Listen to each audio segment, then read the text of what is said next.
সেই দিন সন্ধ্যা হইলে তিনি তাহাদিগকে বলিলেন, চলো আমরা ওপারে যাই। তখন তারা লোকদিগকে বিদায় করিয়া তিনি নৌকা খানিতে যেমন ছিলেন তেমনি তাহাদের সঙ্গে লইয়া গেলেন, এবং আরো নৌকা তাহাদের সঙ্গে ছিল। পরে ভারী ঝড় উঠিল এবং তরঙ্গমালা নৌকার এমনই আঘাত করিল যে নৌকা জলে পূর্ণ হইতে লাগিল। তখন তিনি নৌকার পশ্চাৎ ভাগে বালিশে মাথা দিয়া নিদ্রিত ছিলেন, আর তাহারা তাহাকে জিজ্ঞাসা করিলেন, হে গুরু, আপনার কি চিন্তা হইতেছে না যে আমরা মারা পড়িলাম? তখন তিনি জাগিয়া উঠিয়া বাতাসকে ধমক দিলেন ও সমুদ্রকে বলিলেন, নীরব হও, স্থির হও। তাহাতে বাতাস থামিল এবং শান্ত হইল। পরে তিনি তাহাদেরকে কহিলেন, তোমরা এইরূপ ভীতু হও কেন? এ কেমন তোমাদের বিশ্বাস? তাহারা অতিশয় ভীত হইয়া পরস্পর কহিতে লাগিলেন, ইনি তবে কে যে বায়ু এবং সমুদ্র ইহার আজ্ঞা মানে? পরে তাহারা সমুদ্রের ওপারে গেরসেনীর দেশে উপস্থিত হইলেন। তিনি নৌকা হইতে বাহির হইলেন। তৎক্ষণাৎ এক ব্যক্তি কবরস্থ হইতে তাহার সম্মুখে আসিল, তাহাতে অসুচি আত্মা পাইয়াছিল। সে কবরের মধ্যে বাস করিত এবং কেহ তাহাকে শিকল দিয়া বাঁধিয়া রাখিতে পারিত না, কেননা তাহাকে বারবার তাহাকে বেড়ি ও শিকল দিয়া বাঁধিত, কিন্তু সে শিকল ছিঁড়িয়া ফেলিত এবং বেড়ি ভাঙ্গিয়া খণ্ড বিখণ্ড করিত, কেহ তাহাকে বশ করিতে পারিত না। আর সে রাত দিন সর্বদা কবর পর্বতে থাকিয়া চিৎকার করিল এবং পাথর দিয়ে আপনাকে কাটিত।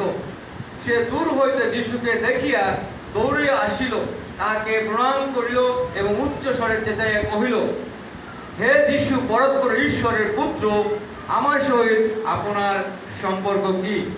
আর আমি আপনাকে ঈশ্বরের দিব্য দিতেছি, আমাকে যাতনা দিবেন না। কেননা তাহাকে বলিয়াছিলেন, হে অসুচি আত্মা, এই ব্যক্তি হইতে বাহির হও। তিনি তাহাকে জিজ্ঞাসা করিলেন, তোমার নাম কি? সে উত্তর করিল, আমার নাম বাহিনী, কারণ আমরা অনেকে আছি। পরে সে অনেক বিনতি করিল যেন তিনি তাহাদিগকে সেই একটা অঞ্চল হইতে পাঠাইয়া না দেন।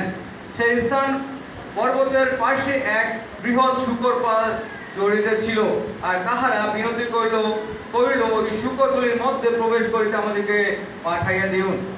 তিনি তাহাদেরকে অনুমতি দিলেন। তখন সেই শূকরের আত্মা বাহির হইয়া শূকরদের মধ্যে প্রবেশ করিল। তাহাতে সেই শূকর পাল কম বেশ 200 শূকর মহাবেগে দৌড়িয়া ঢালুর পাড় দিয়া সমুদ্রে গিয়া পড়িল এবং সমুদ্রে ডুবিয়া মরিল। তখন যাহারা সেইগুলি চড়াইতেছিল তাহারা পলায়ন করিয়া নগরে ও পল্লীতে পল্লীতে গিয়ে সংবাদ দিল। তখন কি ঘটিয়াছে দেখিবার জন্য লোকেরা আসিল এবং যিশুর নিকটে আসিয়া দেখে সেই ভূতগ্রস্ত ব্যক্তি যাহাকে বাহিনী ভূতে পাইয়াছিল, সে কাপড় পরিয়া সুবোধ হইয়া বসিয়া আছে। তাহাতে তাহারা ভয় পাইল, আর ওই ভূতগ্রস্ত লোকটি ওই শূকর পালের ঘটনা যাহারা দেখিয়াছিল তাহারা তাহাদিকে সমস্ত বৃত্তান্ত বলিল।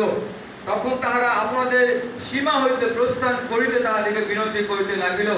পরে তিনি নৌকায় উঠিতেছেন এমন সময় যে ব্যক্তিকে ভূতে পাইয়াছিল সে তাহাকে বিনতি করিল যেন তাহার সঙ্গে থাকিতে পারে, কিন্তু তিনি তাহাকে অনুমতি দিলেন না, বরং কহিলেন, তুমি বাটিতে তোমার আত্মীয়গণের নিকটে চলিয়া যাও এবং প্রভু তোমার জন্য যে যে সৎ কার্য করিয়াছে ও তোমার প্রতি যে কৃপা করিয়াছেন তাহাদেরকে জ্ঞাত করো।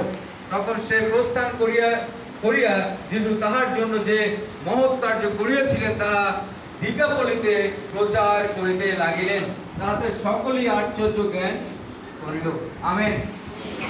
প্রতিফলিত পথে আমরা সানডে স্কুল থেকে পড়ে আসছি, কিন্তু সানডে স্কুল থেকে পড়ে আসছি, এখনো পড়ছি, তাই না? তাহলে এই বাক্যে কি লেখা? দুইটা গল্প আছে না, যিশু ঝড় থামান আর যিশু ভূতগ্রস্ত থেকে সুস্থ করেন। তাহলে এর ভিতরে কি কেউ পেয়েছেন যিশু কিছু জয় করেছেন? আমি বাক্যে যখন আমি খাতায় কিছু লিখেছি, আমি গত যখন আমরা পাস্টরদের যে একটা ফেলোশিপ হয়েছিল এখান থেকে আমি প্রচারটা শুনেছি, আমি মনস্থ করেছি আমার হৃদয়ে যে দাগ লেগেছে সেটা আমি প্রকাশ করতে চাই। কোনো পরামর্শ ছাড়া যিশু শিশুদের বলল, চলো আমরা উপরে যাই। এখন যদি আপনি ঈশ্বরের সন্তান, যিশুর শিষ্য, যদি আপনাকে আমাদের রেভারেন্ড মহোদয় বলে চলো আমরা প্রচার করতে যাই মুসলিমদের ভিতরে, আপনি যাবেন? আমার মনে হয় না আমরা কেউ যাবো, নাকি ভয় পাবো। কিন্তু তিনি প্রচার করে আসছেন বিভিন্ন স্থান থেকে, আর সেই পরামর্শ ছাড়া, কিন্তু যিশু জানতেন আমি কিসের জন্য যাচ্ছি, কোথায় যাচ্ছি, কি কারণে যাচ্ছি। আর যিশু যখন শিষ্যদের বললেন, শিষ্যরা ঠিক নৌকায় করে রওনা দিলেন। সেই গেরসনী একটা নদী ছিল, যে গেরসনী যখন গ্রামের পল্লীতে যাবেন তখন কিন্তু বড় একটা নদী পার হতে হতো। আর সেই নদীটা ছিল 13 মাইল লম্বা আর 4 মাইল প্রস্থ, মানে অনেক বড় না, অনেক বড়। আর এটা পার হতে অনেক সমস্যা ছিল, শিশুরা জানতো। কিন্তু যিশু থাকাকালীন যিশু যখন বলেছে, গুরু বলেছে, তাই তারা যাওয়া শুরু করলো। প্রচন্ড ঝড়, আর এই ভিতরে শুরু হলো প্রচন্ড ঝড়। আর এই ঝড়ের মধ্য দিয়ে যিশু কিন্তু আরামে শুয়ে পড়লেন। তিনি ঘুমাচ্ছেন, আরামে ঘুমাচ্ছেন। আর তিনি জানতেন যে তার মহিমা একটু পরে প্রকাশ পাবে, তাই না? তিনি কিন্তু জানতেন। আমি এখন সংক্ষিপ্ত বলে যাচ্ছি যে গল্প, যে ঘটনা আপনার ছোটকাল থেকে শুনে আসেন। বায়ু, ঢেউ, সমুদ্র, তরঙ্গমালা যে যিশুর কথা শুনে, কারণ কি জানেন? কারণ ঈশ্বর, পিতা, পুত্র, পবিত্র আত্মা, ঈশ্বর, তিনি সমস্ত কিছু সৃষ্টি করেছেন। আর তার মহিমা প্রকাশ করার জন্য সেই ঝড় উঠেছিল। আর সেই ঝড়কে ধমক দিয়ে বলেছে, আমি এখানে আছি, তোমরা কেন আমার শিষ্যদেরকে, আমার সন্তানদেরকে ভয় দেখাচ্ছ? শান্ত হও। আর শান্ত হয়ে গেল। আর শিষ্যরা কিন্তু চিন্তা করলো, হাই, কেমন লোক, এই কেমন লোকের পাল্লায় আমরা পড়লাম যে বায়ু, তরঙ্গমালা, ঝড় তোমার কথা শুনছে। একটা পরীক্ষা ছিল, শিষ্যদের একটা পরীক্ষা ছিল যে আমার ঈশ্বর, আমার প্রভু যীশু খ্রিস্ট আমার সঙ্গে আছেন, কিন্তু আমরা ভয় পাচ্ছি। কেন ভয় পাচ্ছি? আর যিশুর পরীক্ষা করার জন্য এই ভয়টা, সেই শিষ্যদের পরীক্ষা করার জন্য ভয়টা ঈশ্বর দিয়েছিলেন। সেই তরঙ্গ তৈরি করেছিলেন। আপনারা কি জানেন, এই অনেক শিষ্যরা ছিল, অনেক লোক ছিল, তার মধ্যে কে জেনেছিল যে ইনি পরাৎপরের পুত্র, ইনি সেই ঈশ্বর? আপনাকে বলতে পারেন, হাত জেগে বলতে পারেন। আজকে প্রশ্ন, অনেক লোক ছিল, অনেক কয়েকটা নৌকা তার সঙ্গে, যিশুর সঙ্গে গিয়েছিল, ঝড়ে পড়েছিল তার শিষ্যরা, কিন্তু তার মধ্যে একজন জেনেছিল তিনি পরাৎপরের পুত্র, তিনি ঈশ্বর, তিনি সৃষ্টিকর্তা। গল্পটা পড়ে গিয়েছি, আপনি কিন্তু পড়েছেন, ছোটবেলায় গল্পটা জানা। আমাদের সানডে স্কুলের টিচার তাকিয়ে আছে, কিন্তু অত বুঝতে পারছে না। সেই শয়তান, যে বাহিনী, যে ভূত তাকে পেয়েছিল, তিনি কিন্তু জেনেছিলেন যে পরাৎপরের পুত্র, ঈশ্বরের পুত্র। আমেন। বিশেষ সন্তানরা, আপনি কি এখনো জানছেন না যে আপনি যার সেবা করেন, আপনি যার ভালোবাসেন, যাকে ভালোবেসে আজকে গির্জায় আসছেন, তিনি পরাৎপরের পুত্র, তিনি পৃথিবীর সৃষ্টি করেছেন, তিনি আপনাকে ভালোবেসেছেন, তিনি মৃত্যুবরণ করেছেন আপনার জন্য। কিন্তু সেই বাহিনী ভূত কিন্তু বুঝতে পেরে বাহিনী ভূত কি কখনো জেনেছিলেন যে সেই ঈশ্বরের পুত্র আসবেন আমাকে মুক্ত করার জন্য? কিন্তু তিনি জানতেন না। কিন্তু দেখেই সেই শয়তান, সেই বাহিনী ভূত দেখেই বুঝতে পেরেছিলেন এই সেই ঈশ্বরের পুত্র, যিনি আমাকে মুক্ত করতে এসেছেন, তিনি জয় করতে এসেছেন, তিনি আমার মধ্য দিয়ে পৃথিবীকে জয় করতে চান, তিনি আমার মধ্য দিয়ে পৃথিবীকে গঠন করতে চান। আজকে চিন্তা করবেন, যিশু একজন শয়তানের প্রার্থনা শুনলেন। যিশু আপনার প্রার্থনা শুনেন? আজকে প্রশ্ন, যিশু কি আপনার প্রার্থনা শুনেন? আমি বিনোদীর কথা অনেক স্মরণ করে, জানেন কেন? উনি সবসময় বলতেন, এই মণ্ডলীতে, এই পুলপিটে উঠে যদি কেউ যিশুর কাছে প্রার্থনা করে, সে প্রার্থনা উত্তর পাওয়া যায়। আর যিশু কিন্তু সেই শয়তানের বাহিনীর প্রার্থনা শুনেছিলেন। আমেন। আপনি না কত মহৎ ব্যক্তি, যিনি আপনাকে সৃষ্টি করেছেন তার প্রশংসা করার জন্য, যিনি আপনাকে সৃষ্টি করেছেন তার আরাধনা করার জন্য। তিনি কি আপনার প্রার্থনা শুনবেন না? অবশ্যই শুনবেন, কারণ তিনি বাহিনী সেই প্রার্থনা শুনেছিলেন। তিনি বাহিনী যখন বলেছিলেন, প্রভু আমাকে ছাড়িয়ে দেবেন না, আমাকে বলুন যেন ওই শূকরের পাল্লায় আমি যেতে পারি। আমেন। আর যিশু বলেছেন যাও। শুনেছিলেন না? সেই শয়তানের প্রার্থনা যিশু শুনেছিলেন না? আরেকটা জিনিস, যিশু পৃথিবীর মধ্যে দুইটি জিনিস কিন্তু ধ্বংস করে দিয়েছিলেন। আপনাকে বলতে পারবেন? আমি যারা আমরা পাস্টর ফেলোশিপে গিয়েছিলাম, আমি তাদের অনুরোধ করবো তারা না বলেন। যিশু কিন্তু দুইটি জিনিস ধ্বংস করে দিয়েছিলেন। কেউ কি বলতে পারবেন?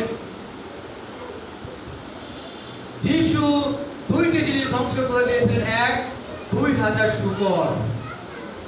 বাইবেলে লেখা আছে 2000 শূকর পাল ধ্বংস হয়ে গেছিল, পানিতে পড়ে সমুদ্রে পড়ে নষ্ট হয়ে গেছিল, মৃত্যুবরণ করেছিল। আর এক ডুমুর গাছ তিনি ধ্বংস করে দিয়েছিলেন। আমেন। খ্রিস্ট আপনাকে আমাকে তৈরি করেছে যেন আমরা তার সাক্ষ্য বহন করতে পারি। আমেন। খ্রিস্ট যিশু আমাদের সঙ্গে ছিলেন যেন আমরা তাকে চিনতে পারি, তার পরোত্তর ঈশ্বর যে তিনি, আমরা তাকে সেই কথা আমরা বহন করতে পারি। কিসের সন্তান? যিশু একজন ভূতগ্রস্ত, এই যিশু কিন্তু সেই ভূতগ্রস্ত লোকের বাহিনী ভূতের প্রার্থনা শুনেছিলেন না। আপনারা কি জানেন? ভূতের প্রার্থনা শুনলেন কিন্তু সেই ভূতগ্রস্ত ব্যক্তির প্রার্থনা শুনলেন না। কেমন একটা মজার কথা, দেখেন কেমন একটা কথা। সেই ভূতগ্রস্ত বলেছিলেন, প্রভু আপনি আমাকে অনুমতি দেন যেন আমি আপনার সঙ্গে যেতে পারি। বলেছিল? বলেছিল কি? যিশুর সেই ভূতগ্রস্ত ব্যক্তি যিশুকে বলেছিলেন, প্রভু আমাকে অনুমতি দিন যেন আমি আপনার পথে যেতে পারি, আপনাকে বহন করতে পারি, আপনার আত্মসাক্ষ্য বহন করতে পারি। কিন্তু যিশু বুঝলেন তার আত্মার কথা, থেকে বললেন, তুমি তোমার গ্রামে সেই দিকাপলিতে যাও এবং আমার সুসমাচার তুমি প্রচার করো। একটা মজার বিষয় কি জানেন? যদি বাইবেলে লেখা নাই, এটা সেই দিকাপলিতে সেই ভূতগ্রস্ত ব্যক্তির প্রচারে আত্মসাক্ষ্য বহনে 10টা মণ্ডলী তৈরি হয়েছিল। আমেন। খ্রিস্টের সন্তানরা আমরা কত না মহৎ ব্যক্তি। আর খ্রিস্টের সন্তানরা বারবার বলছি, একজন একটা আত্মাকে জয় করার কথা তিনি চেয়েছিলেন। যিশু কিন্তু চেয়েছিলেন যে সেই ভূতগ্রস্ত ব্যক্তি, যে বাহিনী ভূত যে তাকে পেয়েছে, তিনি আমার সঙ্গে না থাকুন, তিনি যেন সমুদয় জগতে গিয়ে তার সুসমাচার প্রচার করেন। তিনি যে পরাক্রম পেয়েছে, তিনি যে ভালোবাসা পেয়েছে, তিনি যে আশীর্বাদ পেয়েছে, এই আশীর্বাদটুকু যেন সমুদয়ের কাছে বলতে পারে। আর তিনি জানতেন যে আমি যদি তাকে আমার সঙ্গে নিয়ে যাই তাহলে এই সুসমাচার প্রচারিত হবে না।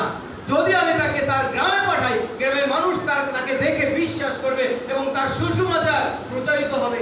তাই তাকে তার সঙ্গে নিলেন না। আমরা যদি বলি যে প্রার্থনা করা শুনলেন না, তাও হবে না। তারপরে বলতে চাই, তখন তাকে বলেছিল যে আমার সঙ্গে নয়, তুমি তোমার এলাকায় তোমার আত্মীয় স্বজনের কাছে যাও এবং আমার সুসমাচার প্রচার করো। এই খ্রিস্ট তোমার জন্য যে আশীর্বাদ বয়ে নিয়েছেন, তিনি তোমাকে যে আশীর্বাদ করেছেন, সেটা প্রচার করো। আর খ্রিস্টের সন্তানরা, প্রভু কিন্তু প্রতিনিয়ত আপনার সঙ্গে আছেন, আপনাকে আশীর্বাদ করছেন, আপনাকে বলছেন তুমি এটা পেয়েছো, তুমি এটা পেয়েছো, আমি তোমাকে এটা দিয়েছি, তুমি মনুষ্যের কাছে যাও। আমরা কি শুধু নন-খ্রিস্টান ভাই বোনদের কাছে যাব? আজকে আপনি তাকিয়ে দেখেন আপনার মণ্ডলীর দিকে, আপনার পাশে যে আছে তার দিকে তাকিয়ে দেখেন, আপনার পেছনে যে আছে তার দিকে তাকিয়ে দেখেন। আমি দেখছি মায়েরা অনেক, বাবারা কম। আজকে কয়েকদিন বাবারা আসছেন। আপনি চিন্তা করেন, যারা যে সমস্ত ভাইয়েরা, যে সমস্ত বাবারা, যে সমস্ত বোনেরা আজকে বাসায় রয়েছে, বিভিন্ন স্থানে বিভিন্ন কাজে ব্যস্ত, তাদের কাছে যান যে প্রভু আপনার জন্য সময় রেখেছেন, আপনি প্রভুকে সময় দেন। আজকে 1 ঘন্টার সময় দেন, 1.5 ঘন্টার সময় দেন, কারণ প্রভু আপনাকে 24 ঘন্টার সময় দিয়েছেন। আজকে আপনাকে 1 থেকে আপনাকে 40 বছর, 50 বছর, 60 বছর সময় দিয়েছেন। এই সময়টুকু 1 ঘন্টা আপনি প্রভুর কাছে ব্যয় করুন, প্রভুকে দেন, প্রভুর গৌরব প্রশংসা করুন। আজকে আপনি আসুন, যেমন দিকা বলেন সেই ভূতগ্রস্ত ব্যক্তি তার গ্রামে গিয়েছিল প্রভুর প্রশংসা আরাধনা করার জন্য এবং 10টি মণ্ডলী স্থাপিত হয়েছিল। প্রভু তাকে জয় করেছিল। আপনাকে জয় করতে চান? বাক্যে লেখা আছে তুমি সমুদয় জগতে যাও, সমস্ত সৃষ্টির কাছে আমার সুসমাচার প্রচার করো।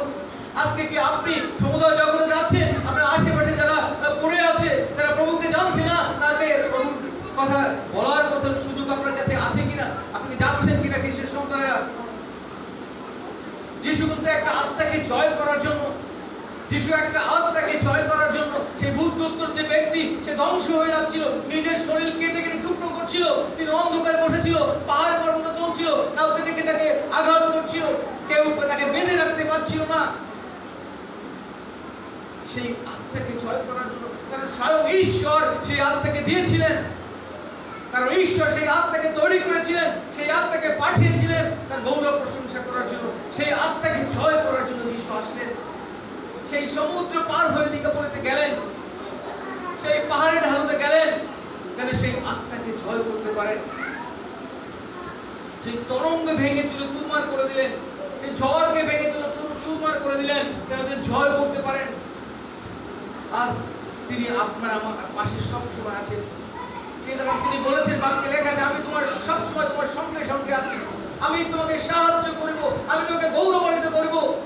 বাক্যে লেখা আছে খ্রিস্টের সন্তানরা। তারপরে আমরা নিজের অহংকারে, আমরা গর্বে, আমরা চিন্তায় ব্যতিব্যস্ত হয়ে পড়েছি, আমরা আত্মায় তৃপ্ত হতে পারছি না। খ্রিস্টের সন্তান, আমরা যে গর্ব করছি, কেন এই গর্ব করছি আমাদের জীবনের জন্য? আজকে আপনি যখন আপনার চোখ দুটি বন্ধ হয়ে যাবে, আপনি যখন নিদ্রাগত হবেন, চিরনিদ্রায় শায়িত হবেন, আপনি চিন্তা করে দেখেন, আপনার সঙ্গে কিছুই যাবে না। আপনার সুন্দর চেহারা, সুন্দর হাত, আপনার ঘড়ি, চশমা, কাপড় চুপড় কিছুই আপনার সঙ্গে যাবে না। আপনার আত্মীয় স্বজন, মা বাবা কেউ আপনার সঙ্গে যাবে না। খ্রিস্টের সন্তানেরা, আপনার অহংকার ধ্বংস হয়ে যাবে। আমরা দর্শকটা মানছি না, আমরা খ্রিস্টের সম্মুখ থেকে বিচ্যুত হয়ে পড়েছি, আমরা খ্রিস্টকে চিনছি না, আমরা জগতের লালসায় ব্যতিব্যস্ত হয়ে পড়েছি। আসুন সন্তানরা, যিশু যেমন আমাদের একটি আত্মাকে জয় করার জন্য সমুদ্র থেকে 4 মাইল পার হয়ে সেই পাহাড়ের গুহায় গেলেন, দিকাপলিতে গেলেন, আমরা যেন ছুটে যাই প্রভুর গৌরব প্রশংসা করার জন্য, একটা আত্মাকে জয় করার জন্য। বিভিন্ন স্থানে, বিভিন্ন মণ্ডলীতে, বিভিন্ন যে সমস্ত ভাই বোন হারিয়ে যাচ্ছে, যে সমস্ত নখ্রিস্টের ভাই আশেপাশে রয়েছে, তাদের কাছে পৌঁছে দিই প্রভু যীশু খ্রিস্টকে, এবং সে আত্মাকে যেন জয় করতে পারি। আমরা জানি ক্ষমতা কিন্তু চিরস্থায়ী নয়। আপনি জানেন খ্রিস্টের সন্তানরা, প্রভু যিশুর ক্ষমতা ছিল, অনেক ক্ষমতার অধিকারী ছিলেন। তিনি মৃত্যুকে জীবন দিতে পেরেছেন, খন্দকে চলার সুযোগ দিয়েছেন, চোখ দান করেছিলেন, 12 বছরের পুত্র মহিলাকে সুস্থ করেছেন। তার ক্ষমতা ছিল 33 বছর। 33 বছর তিনি মারা গিয়েছিলেন আমাদের জন্য, আমার জন্য, আপনার জন্য, আমাদের সকলের জন্য। ক্ষমতা চিরস্থায়ী থাকে না। আজকে আমরা দেখছি আমাদের দেশের অবস্থা, ক্ষমতা চিরস্থায়ী নয়। অনেকে অনেক ক্ষমতার অধিকারী দেখাচ্ছে, কিন্তু খ্রিস্টের সন্তানের এই ক্ষমতা চূর্ণ বিচূর্ণ হয়ে যাবে। ঈশ্বর একদিন ক্ষমতা ধ্বংস করে দেন। কারণ প্রভু আমাকে যতটুকু তালন্ত দিয়েছে, এই তালন্তটুকু ব্যবহার করার শক্তি আমাকে দিয়েছে। আমরা যদি এই শক্তিটুকু ব্যবহার করে খ্রিস্টের সন্তানরা, আমরা প্রবাসী, আমরা জানি প্রবাস জীবন কতটা যন্ত্রণাদায়ক, কষ্টদায়ক। একটা ভাই, একটা বোন যখন বিদেশে থাকে, তার সন্তান, আত্মীয় স্বজন যখন দেশে থাকে, তখন তার কত কষ্ট, খাওয়া দাওয়া, চলাফেরা, তখন তার আত্মীয় স্বজন কারোর সঙ্গে দেখা দেখি নাই। আমরা সেই প্রবাস জীবনে বসবাস করছি, আমাদের জন্য সেই স্বর্গ রয়েছে, আমাদের জন্য সেখানে বাসস্থান রয়েছে, সেখান থেকে আমরা প্রবাসে এসেছি, কয়েকদিন আমরা চলে যাব। তাহলে কেন অত অহংকার করছি, কেন অত গর্ব করছি আমাদের জীবনের জন্য, কেন অত সাজসজ্জা আমাদের জীবনের জন্য? হ্যাঁ, খ্রিস্টের সন্তানেরা, প্রভুর পথে চলতে গেলে আমাদের পরিষ্কার পরিচ্ছন্ন সবকিছু থাকতে হবে। তবে আমরা যেন গর্বের সহিত পরিষ্কার পরিচ্ছন্ন না থাকি, আমরা আত্মায় পরিষ্কার থাকি, আমাদের আত্মায় জীবিত থাকি, আমাদের আত্মায় মৃত না হয়। খ্রিস্টের সন্তানেরা বাক্যে আবার বলেছে, তোমার সমুদয় জগতে জানো। প্রথম করিন্থী 3:16-17 পদ আছে, তোমরা কি জানো না তোমরা ঈশ্বরের মন্দির? খ্রিস্টের সন্তান, এই মন্দির আমরা, এটা ঈশ্বরের মন্দির, এই ঈশ্বরের খ্রিস্ট বসবাস করে। এই মন্দিরে কখনো কোনো হিংসা, কোনো নিন্দেষ, কোনো বিদ্বেষ থাকতে পারে না। এই মন্দিরে কোনো কালিমা থাকতে পারে না, এই মন্দিরে কোনো ছল ছাত্র থাকতে পারে না। কিন্তু আমাদের জীবনে গর্ব চলে আসছে, ছল ছাত্র চলে আসছে, অহংকার চলে আসছে। খ্রিস্টের সন্তানরা, আজকে আমি একটা মেসেজ দিতে চাই। প্রভু যীশু খ্রিস্ট যেমন একটা আত্মাকে জয় করার জন্য সমুদ্র পার হয়েছিলেন, একটা আত্মাকে জয় করা যাবে। চিন্তা করেন, শিশুদের বলেছিলেন, চলো আমরা নদীর ওপারে যাই। কেন যাব? তিনি কি বলেছিলেন? তিনি বলেন নাই। আজকে প্রভু আপনাকে মনোনীত করেছেন যেন একটা আত্মাকে জয় করতে পারেন, একটা জীবনের অধিকারী হতে পারেন। খ্রিস্ট যেমন আমাকে জয় করেছেন, খ্রিস্ট যেমন আপনাকে জয় করেছেন, তিনি মৃত্যুবরণ করেছেন, তিনি তার রক্ত দিয়ে আপনাকে ক্রয় করেছেন, তার মানে আপনাকে তিনি জয় করেছেন। আজকে আপনাকেও এমনি করে একটা আত্মাকে জয় করতে হবে। তাই আমি তখন শুনেছিলাম, জাস্ট উইথ ওয়ান সোল, একটা আত্মাকে জয় করতে।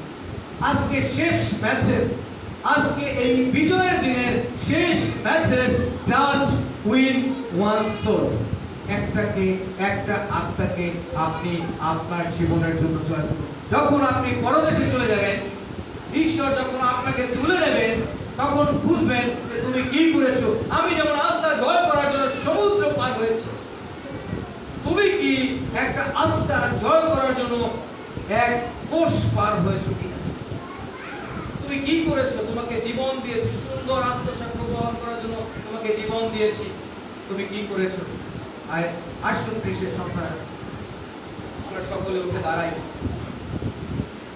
আমরা সকলে উঠে দাঁড়াই। আমরা চোখ বন্ধ করি। প্রভু, আমাকে সুযোগ দিয়েছো, আমাকে আশীর্বাদ করেছো। তুমি যেমন আত্মাকে জয় করার জন্য জীবনে আমার জন্য মরেছো, তুমি যেমন একটা আত্মাকে জয় করার জন্য নিজের জীবনকে বিলিয়ে দিয়েছো, তুমি যেমন একটা আত্মাকে জয় করার জন্য সমুদ্র পার হয়েছো, তোমার শিষ্যদের নিয়ে ঝড়কে ধমক দিয়েছো, সমুদ্র তরঙ্গকে ধমক দিয়েছো। আমাকে তুমি আশীর্বাদ। সকলে চোখ বন্ধ করো, কোনো দিকে তাকাবো না, কারো দিকে তাকাবো না। কে হাত জাগিয়েছে, কে প্রার্থনা করছে, আমরা কারো দিকে তাকাবো না। খ্রিস্টের সন্তানেরা, আমি চাই প্রভু যেন আপনাকে জয় করেন। আজকে এই সন্ধ্যাবেলা আপনাকে যেন প্রভু জয় করে, এবং আপনি যেন প্রভুকে জয় করতে। প্রভু, আমি তোমার পক্ষে জয় করতে চাই। আসুন আর প্রার্থনা করি। চিরজাগ্রত তোমার বিশ্ব ভগবানের আছে, তোমার গৌরব, তোমার প্রশংসা, তোমার আরাধনা করি। প্রেমময় পিতা, আজকে সুবর্ণ সুযোগ তুমি আমাদেরকে দিয়েছো এই বিজয়ের দিনে তোমার প্রশংসা আরাধনা করার জন্য, এই বিজয়ের দিনে তোমার প্রশংসা গৌরব করার জন্য, এই বিজয়ের দিনে তোমার আত্মসাক্ষ্য বহন করার জন্য, এই বিজয়ের দিনে তোমাকে গ্রহণ করার জন্য, এই বিজয়ের দিনে তোমাকে জয় করার জন্য। প্রেমময় পিতা, তুমি আমাকে অনুগ্রহ করো, আশীর্বাদ করো। তুমি আমাকে জয় করেছো, তুমি আমাকে তোমার জীবনের আত্মসাক্ষ্য বহন করার শক্তি দিয়েছো।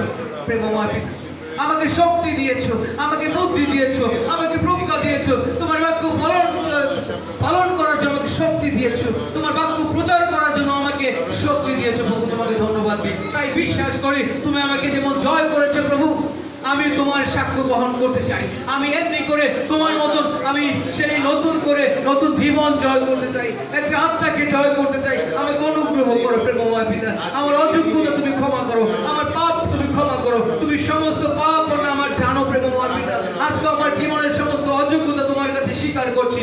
আমাকে তুমি ক্ষমা করো, তুমি আশীর্বাদ করো। আজকে আমরা যারা এসেছি তোমার গৌরব প্রশংসা করার জন্য, প্রভু আমাদেরকে অনুগ্রহ করো, তুমি আশীর্বাদ করো। তোমার পবিত্র আত্মায় আমাদের পরাক্রম আমাদেরকে তৈরি করো।